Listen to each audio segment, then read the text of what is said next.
Sorry for the noise. Vaclife. Set the settings. Hot tire. Just connect it to your normal cigarette lighter. You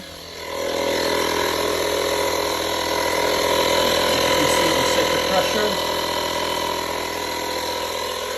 Replace that bad boy. Just found those two tires. Just plugged it, and pretty much that's all you do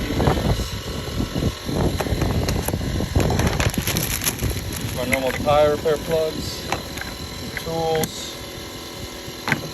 and your rubber cement. For about 5 minutes. It takes longer to air it.